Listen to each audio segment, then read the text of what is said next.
ವಿರಾಮದ ಬಳಿಕ ಮತ್ತೆ ಸ್ವಾಗತ. ಕಾರವಾರ ಜೈಲಿನಲ್ಲಿ ಕೈದಿಗಳ ಅಟ್ಟಹಾಸ. ಮೊನ್ನೆ ಅಷ್ಟೇ ಜೈಲಾಧಿಕಾರಿಗಳಿಗೆ, ಜೈಲಿನ ಸಿಬ್ಬಂದಿಗಳಿಗೆ ಕೈದಿಗಳು ಹಲ್ಲೆ ಮಾಡಿರೋ ವಿಚಾರ ದೊಡ್ಡ ಮಟ್ಟದಲ್ಲಿ ಚರ್ಚೆಯಾಗಿತ್ತು. ಕಾರವಾರ ಜೈಲಿನಲ್ಲಿ 6 ವಿಚಾರಣಾಧೀನ ಕೈದಿಗಳಿಂದ ಜೈಲಿನಲ್ಲಿ ಗಲಾಟೆ ಆಗಿತ್ತು. ಜೈಲಿನಲ್ಲಿದ್ದ ಟಿವಿ ಸೇರಿ ಹಲವು ವಸ್ತುಗಳನ್ನು ಧ್ವಂಸ ಮಾಡಿದ್ರು. ಡಿಸೆಂಬರ್ 6ನೇ ತಾರೀಕು ಜೈಲಿನಲ್ಲಿ ಕೈದಿಗಳು ದಾಂಧಲೆ ಮಾಡಿದ್ರು. ಜೈಲಿನಲ್ಲಿ ದಾಂಧಲೆ ಮಾಡಿದ 2 ಕೈದಿಗಳು ಕಾರವಾರ ಜೈಲಿನಲ್ಲಿ ಆಗಿರುವಂತಹ ಘಟನೆ ಅದು. ಮೊನ್ನೆ ಡಿಸೆಂಬರ್ 6ನೇ ತಾರೀಕು ಅವರಿಗೇನೋ ಮಾದಕ ವಸ್ತುಗಳನ್ನೆಲ್ಲ ಬಂದ್ ಮಾಡಿರೋದ್ರಿಂದಾಗಿ ಅವರೆಲ್ಲ ರೊಚ್ಚಿಗೆದ್ದು ಜೈಲಿನ ಸಿಬ್ಬಂದಿ ಮೇಲೆಲ್ಲ ಹಲ್ಲೆ ಮಾಡಿದ್ರ ಬಗ್ಗೆ ನಾವು ಸುದ್ದಿಯನ್ನು ಮಾಡಿದ್ವಿ. 6 ವಿಚಾರಣಾಧೀನ ಕೈದಿಗಳು ಜೈಲಿನಲ್ಲಿ ಗಲಾಟೆ ಮಾಡಿರೋದು ಕಾರವಾರ ಜೈಲಿನಲ್ಲಿ. ಹೆಚ್ಚಿನ ಮಾಹಿತಿಯೊಂದಿಗೆ ನಮ್ಮ ಪ್ರತಿನಿಧಿ ಶೇಷಗಿರಿ ಮುಂಡಳ್ಳಿ ಈಗ ನಮ್ಮ ಜೊತೆಲಿ ದೂರವಾಣಿ ಸಂಪರ್ಕದಲ್ಲಿದ್ದಾರೆ. ಶೇಷಗಿರಿ, ಮೊನ್ನೆ ಏನ್ ಗಲಾಟೆ ಆಯ್ತಲ್ಲ, ಅವ್ರ ವಿರುದ್ಧ ಏನು ಕ್ರಮಕ್ಕೆ ಮುಂದಾಗಿದ್ದಾರೆ ಈಗ ಜೈಲಾಧಿಕಾರಿಗಳು? ಏನೇನು ಸ್ಟ್ರಿಕ್ಟ್ ಮಾಡಿದ್ದಾರೆ? ಹಾಗೆ ಯಾರ್ಯಾರು ಅನ್ನೋದ್ರ ಬಗ್ಗೆ ಏನಾದ್ರೂ ಮಾಹಿತಿ ಸಿಗ್ತಾ? ಸದ್ಯಕ್ಕೆ ಏನ್ ಅಪ್ಡೇಟ್ಸ್ ಇದೆ ಶೇಷಗಿರಿ? ಹೌದು ರಂಜಿತ್, ಉತ್ತರ ಕನ್ನಡ ಜಿಲ್ಲೆಯ ಕಾರವಾರದ ಜೈಲಿನಲ್ಲಿ ಮತ್ತೆ ಗಲಾಟೆ ಆಗಿರುವಂತದ್ದು. ಮಂಗಳೂರು ಮೂಲದ ವಿಚಾರಣಾಧೀನ ಕೈದಿಗಳು ಕೂಡ ಮತ್ತೆ ಪುಂಡಾಟವನ್ನು ಕೂಡ ಜೈಲಿನೊಳಗಡೆ ಮೆರೆದಿದ್ದಾರೆ. ಡಿಸೆಂಬರ್ 6ರಂದು ಮಂಗಳೂರಿನ ಮಹಮ್ಮದ್ ಪಯ್ಯಾನ್ ಮತ್ತು ಕೌಶಿಕ್ ನಿಹಾಲ್ ಅವರು ಜೈಲರ್ ಮತ್ತು ವಾರ್ಡರ್ಗಳ ಮೇಲೆ ತೀವ್ರ ಹಲ್ಲೆ ನಡೆಸಿದ್ರು. ಈ ಒಂದು ಸುದ್ದಿ ದೇಶಾದ್ಯಂತ ಚರ್ಚೆಗೆ ಕೂಡ ಕ್ರಾಸ್ ಹೋಯಿತು. ಅದರ ಬೆನ್ನಲ್ಲೇ ಅದೇ ಗ್ಯಾಂಗಿನ ಒಟ್ಟು 6 ಮಂದಿ ವಿಚಾರಣೆ ಕೈದಿಗಳು ರಾತ್ರಿ ತಗಾದೆ ತೆಗೆದು ಹಾಲ್ನಲ್ಲಿರುವ ಟಿವಿಯನ್ನು ಪುಡಿ ಮಾಡಿದ್ದಾರೆ ಮತ್ತು ಇತರ ವಸ್ತುಗಳನ್ನು ಕೂಡ ಧ್ವಂಸಗೊಳಿಸಿದ್ದಾರೆ. ಅವರ ಪ್ರಮುಖ ಕಾರಣ ಅಂತ ಹೇಳಿದ್ರೆ, ಜೈಲಿನ ಒಳಗಡೆ ತಮಗೆ ಸರಿಯಾಗಿ ನೋಡಿಕೊಳ್ತಾ ಇಲ್ಲ, ನಮ್ಮ ಆರೋಗ್ಯದ ಬಗ್ಗೆ ಯಾರು ವಿಚಾರಿಸ್ತಾ ಇಲ್ಲ ಎಂಬ ಆರೋಪ ಕೂಡ ಅವ್ರದ್ದು ಆಗಿದೆ ಎಂಬ ಮಾಹಿತಿ ಕೂಡ ನಮಗೆ ಲಭ್ಯವಾಗಿದೆ. ಯಾಕಂತ ಹೇಳಿದ್ರೆ ಈಗಾಗಲೇ ಕಳೆದ ಹಲವು ದಿನಗಳಿಂದ ಕಾರವಾರದ ಜೈಲಿನಲ್ಲಿ ಮಾದಕ ವಸ್ತುಗಳಾಗಿರ್ಬೋದು ಮತ್ತು ಬೇರೆ ಬೇರೆ ಆಕ್ಟಿವಿಟೀಸ್ ಗಳಿಗೆ ವಿಚಾರಣೆ ಕೈದಿಗಳಿಗೆ ಬಂದಾಗಿದೆ. ಹೀಗಾಗಿ ಒಂದ್ ರೀತಿ ಅವರು ಸ್ವಯಂ ನಿಯಂತ್ರಣ ಕೂಡ ಕಳೆದುಕೊಂಡಿದ್ದಾರೆ. ಇದರಿಂದ ಆಕ್ರೋಶಿತಗೊಂಡ ವಿಚಾರಣೆ ಕೈದಿಗಳು ಈಗ ಮತ್ತೆ ಜೈಲಿನಲ್ಲಿ ಗಲಾಟೆ ಕೂಡ ಮಾಡ್ತಾ ಇದ್ದಾರೆ. ರಾತ್ರಿ ಗಲಾಟೆಯ ಸಂದರ್ಭದಲ್ಲಿ ಕಾರವಾರ ನಗರ ಠಾಣೆ ಪೊಲೀಸರು ಸ್ಥಳಕ್ಕೆ ಧಾವಿಸಿ ಪರಿಸ್ಥಿತಿಯನ್ನು ನಿಯಂತ್ರಿಸಿದ್ದಾರೆ. ಅದಲ್ಲದೆ ಕೂಡ ಮತ್ತು ಇನ್ನೂ ಕೂಡ ಕೈದಿಗಳ ಒಂದು ಗಲಾಟೆ ಮುಂದುವರಿಯುವ ಎಲ್ಲ ಸಾಧ್ಯತೆಗಳು ಕೂಡ ಇದೆ. ಯಾಕಂತ ಹೇಳಿದ್ರೆ ಈಗಾಗಲೇ ಈ ಹಿಂದೆ ಕೂಡ ಜೈಲಿನಲ್ಲಿ ಬೇಕಾಬಿಟ್ಟಿಯಾಗಿ ಮೊಬೈಲ್ಗಳ ಬಳಕೆ ಮತ್ತು ಬೇರೆ ಬೇರೆ ಆಕ್ಟಿವಿಟೀಸ್ ಕೂಡ ನಡೀತಾ ಇತ್ತು. ಆದ್ರೆ ಈಗ ಎಲ್ಲ ನಿಯಂತ್ರಣ ಮಾಡಿರೋದ್ರಿಂದ ಕೈದಿಗಳು ಕೂಡ ಒಂದ್ ರೀತಿ ವಿಚಲಿತರಾಗಿದ್ದಾರೆ. ಓಕೆ, ಥ್ಯಾಂಕ್ ಯು ನಿಮ್ಮೆಲ್ಲ ಮಾಹಿತಿಗಾಗಿ ಶೇಷಗಿರಿ. ವಿರಾಮದ ಬಳಿಕ ಮತ್ತೆ ಸ್ವಾಗತ. ಕಾರವಾರ ಜೈಲಿನಲ್ಲಿ ಕೈದಿಗಳ ಅಟ್ಟಹಾಸ. ಮೊನ್ನೆ ಅಷ್ಟೇ ಜೈಲಾಧಿಕಾರಿಗಳಿಗೆ, ಜೈಲಿನ ಸಿಬ್ಬಂದಿಗಳಿಗೆ ಕೈದಿಗಳು ಹಲ್ಲೆ ಮಾಡಿರೋ ವಿಚಾರ ದೊಡ್ಡ ಮಟ್ಟದಲ್ಲಿ ಚರ್ಚೆಯಾಗಿತ್ತು. ಕಾರವಾರ ಜೈಲಿನಲ್ಲಿ 6 ವಿಚಾರಣಾಧೀನ ಕೈದಿಗಳಿಂದ ಜೈಲಿನಲ್ಲಿ ಗಲಾಟೆ ಆಗಿತ್ತು. ಜೈಲಿನಲ್ಲಿದ್ದ ಟಿವಿ ಸೇರಿ ಹಲವು ವಸ್ತುಗಳನ್ನು ಧ್ವಂಸ ಮಾಡಿದ್ರು. ಡಿಸೆಂಬರ್ 6ನೇ ತಾರೀಕು ಜೈಲಿನಲ್ಲಿ ಕೈದಿಗಳು ದಾಂಧಲೆ ಮಾಡಿದ್ರು. ಜೈಲಿನಲ್ಲಿ ದಾಂಧಲೆ ಮಾಡಿದ 2 ಕೈದಿಗಳು ಕಾರವಾರ ಜೈಲಿನಲ್ಲಿ ಆಗಿರುವಂತಹ ಘಟನೆ ಅದು. ಮೊನ್ನೆ ಡಿಸೆಂಬರ್ 6ನೇ ತಾರೀಕು ಅವರಿಗೇನೋ ಮಾದಕ ವಸ್ತುಗಳನ್ನೆಲ್ಲ ಬಂದ್ ಮಾಡಿರೋದ್ರಿಂದಾಗಿ ಅವರೆಲ್ಲ ರೊಚ್ಚಿಗೆದ್ದು ಜೈಲಿನ ಸಿಬ್ಬಂದಿ ಮೇಲೆಲ್ಲ ಹಲ್ಲೆ ಮಾಡಿದ್ರ ಬಗ್ಗೆ ನಾವು ಸುದ್ದಿಯನ್ನು ಮಾಡಿದ್ವಿ. 6 ವಿಚಾರಣಾಧೀನ ಕೈದಿಗಳು ಜೈಲಿನಲ್ಲಿ ಗಲಾಟೆ ಮಾಡಿರೋದು ಕಾರವಾರ ಜೈಲಿನಲ್ಲಿ. ಹೆಚ್ಚಿನ ಮಾಹಿತಿಯೊಂದಿಗೆ ನಮ್ಮ ಪ್ರತಿನಿಧಿ ಶೇಷಗಿರಿ ಮುಂಡಳ್ಳಿ ಈಗ ನಮ್ಮ ಜೊತೆಲಿ ದೂರವಾಣಿ ಸಂಪರ್ಕದಲ್ಲಿದ್ದಾರೆ. ಶೇಷಗಿರಿ, ಮೊನ್ನೆ ಏನ್ ಗಲಾಟೆ ಆಯ್ತಲ್ಲ, ಅವ್ರ ವಿರುದ್ಧ ಏನು ಕ್ರಮಕ್ಕೆ ಮುಂದಾಗಿದ್ದಾರೆ ಈಗ ಜೈಲಾಧಿಕಾರಿಗಳು? ಏನೇನು ಸ್ಟ್ರಿಕ್ಟ್ ಮಾಡಿದ್ದಾರೆ? ಹಾಗೆ ಯಾರ್ಯಾರು ಅನ್ನೋದ್ರ ಬಗ್ಗೆ ಏನಾದ್ರೂ ಮಾಹಿತಿ ಸಿಗ್ತಾ? ಸದ್ಯಕ್ಕೆ ಏನ್ ಅಪ್ಡೇಟ್ಸ್ ಇದೆ ಶೇಷಗಿರಿ?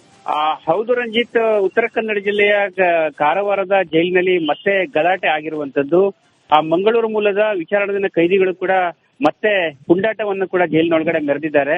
ಡಿಸೆಂಬರ್ 6ರಂದು ಮಂಗಳೂರಿನ ಮಹಮ್ಮದ್ ಪಯ್ಯಾನ್ ಮತ್ತು ಕೌಶಿಕ್ ನಿಹಾಲ್ ಅವರು ಜೈಲರ್ ಮತ್ತು ವಾರ್ಡರ್ಗಳ ಮೇಲೆ ತೀವ್ರ ಹಲ್ಲೆ ನಡೆಸಿದ್ರು.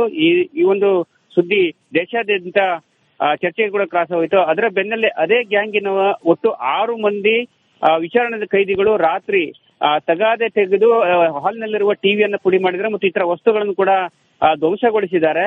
ಅವರ ಪ್ರಮುಖ ಕಾರಣ ಅಂತ ಹೇಳಿದ್ರೆ, ಜೈಲಿನ ಒಳಗಡೆ ತಮಗೆ ಸರಿಯಾಗಿ ನೋಡಿಕೊಳ್ತಾ ಇಲ್ಲ, ನಮ್ಮ ಆರೋಗ್ಯದ ಬಗ್ಗೆ ಯಾರು ವಿಚಾರಿಸ್ತಾ ಇಲ್ಲ ಎಂಬ ಆರೋಪ ಕೂಡ ಅವ್ರದ್ದು ಆಗಿದೆ ಎಂಬ ಮಾಹಿತಿ ಕೂಡ ನಮಗೆ ಲಭ್ಯವಾಗಿದೆ.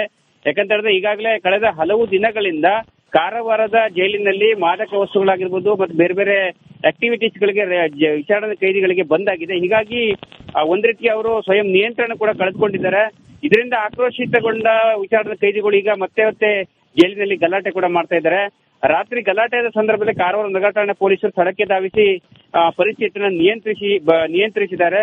ಅದಲ್ಲದೆ ಕೂಡ ಮತ್ತು ಇನ್ನೂ ಕೂಡ ಕೈದಿಗಳ ಒಂದು ಗಲಾಟೆ ಮುಂದುವರಿಯುವ ಎಲ್ಲ ಸಾಧ್ಯತೆಗಳು ಕೂಡ ಇದೆ. ಯಾಕಂತ ಹೇಳಿದ್ರೆ ಈಗಾಗಲೇ ಈ ಹಿಂದೆ ಕೂಡ ಜೈಲಿನಲ್ಲಿ ಬೇಕಾಬಿಟ್ಟಿಯಾಗಿ ಮೊಬೈಲ್ಗಳ ಬಳಕೆ ಮತ್ತು ಬೇರೆ ಬೇರೆ ಆಕ್ಟಿವಿಟೀಸ್ ಕೂಡ ನಡೀತಾ ಇತ್ತು. ಆದ್ರೆ ಈಗ ಎಲ್ಲ ನಿಯಂತ್ರಣ ಮಾಡಿರೋದ್ರಿಂದ ಕೈದಿಗಳು ಕೂಡ ಒಂದ್ ರೀತಿ ವಿಚಲಿತರಾಗಿದ್ದಾರೆ ರಂಜಿತ್. ಓಕೆ, ಥ್ಯಾಂಕ್ ಯು ನಿಮ್ಮೆಲ್ಲ ಮಾಹಿತಿಗಾಗಿ ಶಶಿಗಿರಿ. ವಿರಾಮದ ಬಳಿಕ ಮತ್ತೆ ಸ್ವಾಗತ. ಕಾರವಾರ ಜೈಲಿನಲ್ಲಿ ಕೈದಿಗಳ ಅಟ್ಟಹಾಸ. ಮೊನ್ನೆ ಅಷ್ಟೇ ಜೈಲಾಧಿಕಾರಿಗಳಿಗೆ, ಜೈಲಿನ ಸಿಬ್ಬಂದಿಗಳಿಗೆ ಕೈದಿಗಳು ಹಲ್ಲೆ ಮಾಡಿರೋ ವಿಚಾರ ದೊಡ್ಡ ಮಟ್ಟದಲ್ಲಿ ಚರ್ಚೆ ಆಗಿತ್ತು. ಕಾರವಾರ ಜೈಲಿನಲ್ಲಿ 6 ವಿಚಾರಣಾಧೀನ ಕೈದಿಗಳಿಂದ ಜೈಲಿನಲ್ಲಿ ಗಲಾಟೆ ಆಗಿತ್ತು. ಜೈಲಿನಲ್ಲಿದ್ದ ಟಿವಿ ಸೇರಿ ಹಲವು ವಸ್ತುಗಳ ಧ್ವಂಸ ಮಾಡಿದ್ರು. ಡಿಸೆಂಬರ್ 6ನೇ ತಾರೀಕು ಜೈಲಿನಲ್ಲಿ ಕೈದಿಗಳು ದಾಂಧಲೆ ಮಾಡಿದ್ರು. ಜೈಲಿನಲ್ಲಿ ದಾಂಧಲೆ ಮಾಡಿದ 2 ಕೈದಿಗಳು ಕಾರವಾರ ಜೈಲಿನಲ್ಲಿ ಆಗಿರುವಂತಹ ಘಟನೆ ಅದು. ಮೊನ್ನೆ ಡಿಸೆಂಬರ್ 6ನೇ ತಾರೀಕು ಅವ್ರಿಗೇನೋ ಮಾದಕ ವಸ್ತುಗಳನ್ನೆಲ್ಲ ಬಂದ್ ಮಾಡಿರೋದ್ರಿಂದಾಗಿ ಅವರೆಲ್ಲ ರೊಚ್ಚಿಗೆದ್ದು ಜೈಲಿನ ಸಿಬ್ಬಂದಿ ಮೇಲೆಲ್ಲ ಹಲ್ಲೆ ಮಾಡಿದ್ರ ಬಗ್ಗೆ ನಾವು ಸುದ್ದಿಯನ್ನು ಮಾಡಿದ್ವಿ. 6 ವಿಚಾರಣಾಧೀನ ಕೈದಿಗಳು ಜೈಲಿನಲ್ಲಿ ಗಲಾಟೆ ಮಾಡಿರೋದು ಕಾರವಾರ ಜೈಲಿನಲ್ಲಿ. ಹೆಚ್ಚಿನ ಮಾಹಿತಿಯೊಂದಿಗೆ ನಮ್ಮ ಪ್ರತಿನಿಧಿ ಶೇಷಗಿರಿ ಮುಂಡಳ್ಳಿ ಈಗ ನಮ್ಮ ಜೊತೆಲಿ ದೂರವಾಣಿ ಸಂಪರ್ಕದಲ್ಲಿದ್ದಾರೆ. ಶೇಷಗಿರಿ, ಮೊನ್ನೆ ಏನ್ ಗಲಾಟೆ ಆಯ್ತಲ್ಲ, ಅವ್ರ ವಿರುದ್ಧ ಏನು ಕ್ರಮಕ್ಕೆ ಮುಂದಾಗಿದ್ದಾರೆ ಈಗ ಜೈಲಾಧಿಕಾರಿಗಳು? ಏನೇನು ಸ್ಟ್ರಿಕ್ಟ್ ಮಾಡಿದ್ದಾರೆ? ಹಾಗೆ ಯಾರ್ಯಾರು ಅನ್ನೋದ್ರ ಬಗ್ಗೆ ಏನಾದ್ರೂ ಮಾಹಿತಿ ಸಿಕ್ತಾ? ಸದ್ಯಕ್ಕೆ ಏನ್ ಅಪ್ಡೇಟ್ಸ್ ಇದೆ ಶೇಷಗಿರಿ? ಹೌದು ರಂಜಿತ್, ಉತ್ತರ ಕನ್ನಡ ಜಿಲ್ಲೆಯ ಕಾರವಾರದ ಜೈಲಿನಲ್ಲಿ ಮತ್ತೆ ಗಲಾಟೆ ಆಗಿರುವಂತದ್ದು. ಮಂಗಳೂರು ಮೂಲದ ವಿಚಾರಣಾಧೀನ ಕೈದಿಗಳು ಕೂಡ ಮತ್ತೆ ಪುಂಡಾಟವನ್ನು ಕೂಡ ಜೈಲಿನೊಳಗಡೆ ಮೆರೆದಿದ್ದಾರೆ. ಡಿಸೆಂಬರ್ 6ರಂದು ಮಂಗಳೂರಿನ ಮಹಮ್ಮದ್ ಪಯ್ಯಾನ್ ಮತ್ತು ಕೌಶಿಕ್ ನಿಹಾಲ್ ಅವರು ಜೈಲರ್ ಮತ್ತು ವಾರ್ಡರ್ಗಳ ಮೇಲೆ ತೀವ್ರ ಹಲ್ಲೆ ನಡೆಸಿದ್ರು. ಈ ಒಂದು ಸುದ್ದಿ ದೇಶಾದ್ಯಂತ ಚರ್ಚೆಗೆ ಕೂಡ ಕ್ರಾಸ್ ಹೋಯಿತು. ಅದರ ಬೆನ್ನಲ್ಲೇ ಅದೇ ಗ್ಯಾಂಗಿನ ಒಟ್ಟು 6 ಮಂದಿ ವಿಚಾರಣೆ ಕೈದಿಗಳು ರಾತ್ರಿ ತಗಾದೆ ತೆಗೆದು ಹಾಲ್ನಲ್ಲಿರುವ ಟಿವಿಯನ್ನು ಪುಡಿ ಮಾಡಿದ್ದಾರೆ ಮತ್ತು ಇತರ ವಸ್ತುಗಳನ್ನು ಕೂಡ ಧ್ವಂಸಗೊಳಿಸಿದ್ದಾರೆ.